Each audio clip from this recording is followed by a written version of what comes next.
सागरी व्यापार क्षेत्रातील एक अत्यंत महत्त्वाच्या कार्यक्रमामध्ये महाराष्ट्राने आज होस्ट स्टेट म्हणून या ठिकाणी आपली भूमिका निभावली आणि त्यासोबत आज आमच्या पोर्ट्स विभागाने या ठिकाणी जवळपास 15 MOU या सागरी व्यापाराच्या क्षेत्रामध्ये मॅरिटाईमच्या क्षेत्रामध्ये केलेले आहेत। याच्यामध्ये दिघी आणि जयगड बंदराचा विकास आणि विस्तार याचे MOUs आहेत। याच्यामध्ये नवीन शिपयार्ड्स तयार करण्याचे MOUs आहेत। नवीन शिप रिपेअर फॅसिलिटीज तयार करण्याचे MOUs आहेत।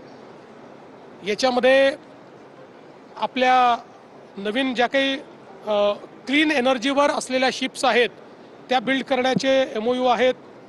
याच्यामध्ये आपल्याकडे वॉटर ट्रान्सपोर्ट सुरू करण्याच्या संदर्भातले MOUs आहेत आणि त्यासोबत काही स्ट्रॅटेजिक MOUs देखील आम्ही केले आहेत IIT सोबत आणि काही आंतरराष्ट्रीय संस्थांसोबत की ज्यातनं ही जी सगळी मॅरिटाईम इकोसिस्टीम आहे त्याचं डिजिटायझेशन असेल, डिजिटलायझेशन असेल, त्याच्यामध्ये नवीन ह्युमन रिसोर्स तयार करायचा असेल, सेंटर ऑफ एक्सलन्स तयार करायचं असेल, एकूणच आपल्या या सगळ्या मॅरिटाईम क्षेत्रामध्ये महाराष्ट्राने एक नवीन मोठं पाऊल आज या MOUs मध्ये टाकलेलं आहे। जवळपास 56,000 कोटी रुपयाचे MOUs हे आज आपण साईन केलेले आहेत आणि सगळ्या अतिशय जगातल्या नावाजलेल्या संस्थांसोबत हे MOUs झालेले आहेत। त्यामुळे मला विश्वास आहे की निश्चितपणे हे MOUs जे आहेत हे त्या ठिकाणी चांगल्या प्रकारे आपण कार्यान्वित करू शकू।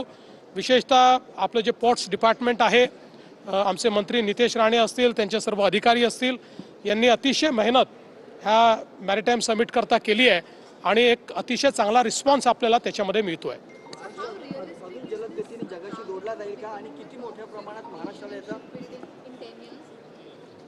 मला असं वाटतं की हे 100% शक्य आहे। इंग्लिश येतो कोणाला बाबा? ओके, अच्छा मराठी उद्या मग तुमच्या याच्यावर येतो। चला, काही आहे तुमचं? वाढवण बंदराचा विकास हा एक महत्त्वाचा मुद्दा आजच्या सकाळच्या सुद्धा कार्यक्रमामध्ये दिसून आलाय। महाराष्ट्राच्या प्रगतीत या बंदराचं किती मोठं योगदान असणार आहे आणि त्यात काय काय नवीन गोष्टी घडतात? वाढवण बंदर हे भारताला एक मॅरिटाईम पॉवर बनवणार आहे, कारण जगातल्या पहिल्या 10 मोठ्या बंदरांमध्ये या वाढवण बंदराचा समावेश होणार आहे। आणि आज आपण ग्लोबल लॉजिस्टिक्समध्ये, ग्लोबल सप्लाय चेनमध्ये एक महत्त्वाचे प्लेयर म्हणून वाढवण बंदरामुळे एस्टॅब्लिश होणार आहोत। जगाच्या इतिहासामध्ये सगळ्या प्रगत देशांची प्रगती ही पॉर्ट लेड डेव्हलपमेंटनी झालेली आहे। बंदरांच्या विकासातनं जी अर्थव्यवस्था तयार झाली आणि आपण जर मुंबईचा विचार केला तर मुंबई पोर्ट आणि JNPT पोर्टने गेले 30 वर्ष मुंबईला देशाची आर्थिक राजधानी म्हणून एस्टॅब्लिश केलं आहे। आता याच्यापेक्षाही 3 पट मोठा हे वाढवण बंदर झाल्यानंतर त्या ठिकाणी जो इंडस्ट्रियल एरिया तयार होणार आहे, न्यू एज इंडस्ट्री येणार आहे, ज्या टेक्नॉलॉजीज येणार आहेत आणि जी आपली कार्गो हँडलिंगची क्षमता आहे त्याच्यामुळे एक मोठं परिवर्तन होईल। आणि आपण सगळ्यात महत्त्वाचं आहे की फ्रॉम डे 1 आपण वाढवण बंदर जे आहे हे एक 100 किलोमीटरचा एक्सप्रेसवे तयार करून समृद्धी एक्सप्रेसवेला तो जोडतो आहे।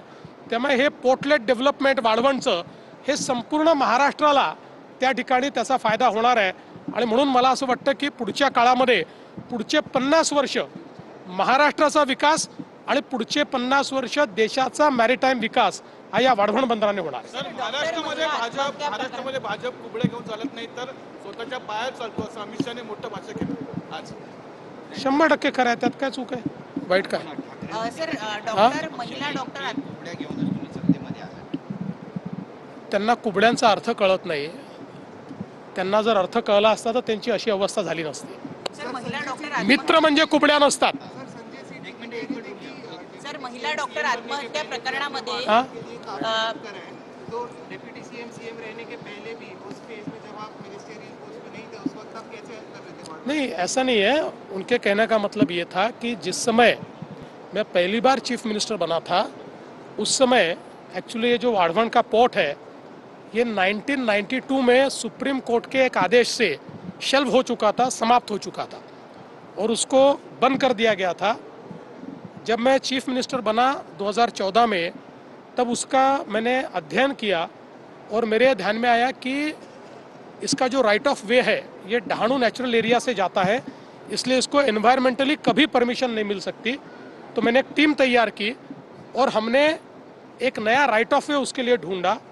उस राइट ऑफ वे को लेकर हम लोगों ने पहले उसकी मंजूरी ली, उसके बाद हमने भारत सरकार के साथ समझौता करके एक जॉइंट वेंचर कंपनी भारत सरकार के साथ तैयार की।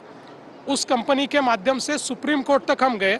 सुप्रीम कोर्ट ने कमेटी अपॉइंट की, जिस कमेटी ने उसको एनवायरमेंटली सस्टेनेबल करके मान्यता दी और अब वाढ़वण पोर्ट का काम शुरू हुआ है।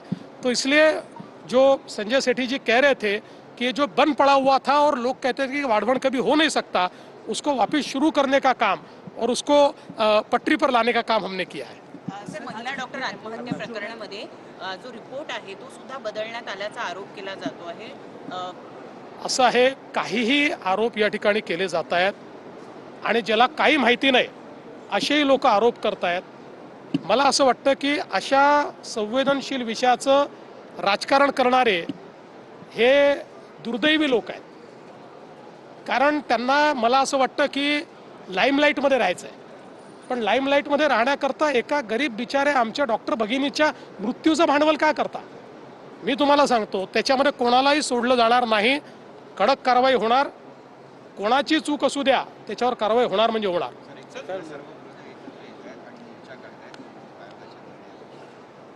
असं आहे, मी यापूर्वी देखील सांगितलं की हे कव्हर फायरिंग आहे।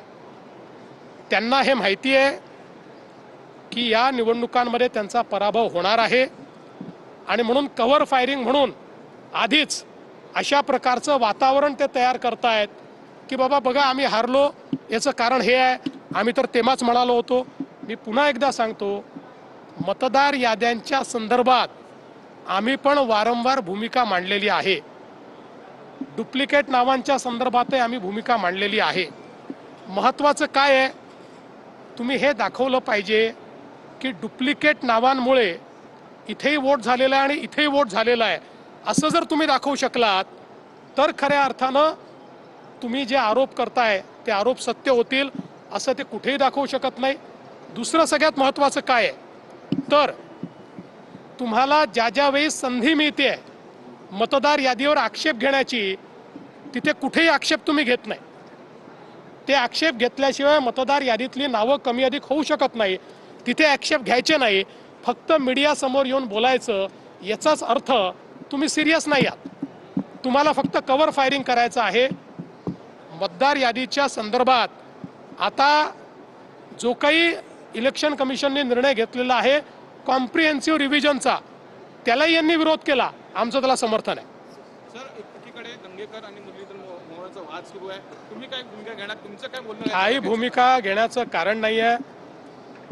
अनेक लोक निवडणुका जवळ आल्या की प्रसिद्धी करता वेगवेगळ्या गोष्टी करत असतात। हा मुद्दा अतिशय स्पष्ट एका बिल्डरमध्ये आणि आमच्या जैन समाजामधला आहे, त्यात जी भूमिका घ्यायची ती आम्ही घेतली आहे। जैन समाजाच्या भावना समजून त्याच्यामध्ये जैन समाजाच्या मनाप्रमाणेच होईल अशा प्रकारे आम्ही त्या ठिकाणी प्रयत्न करतो आहोत।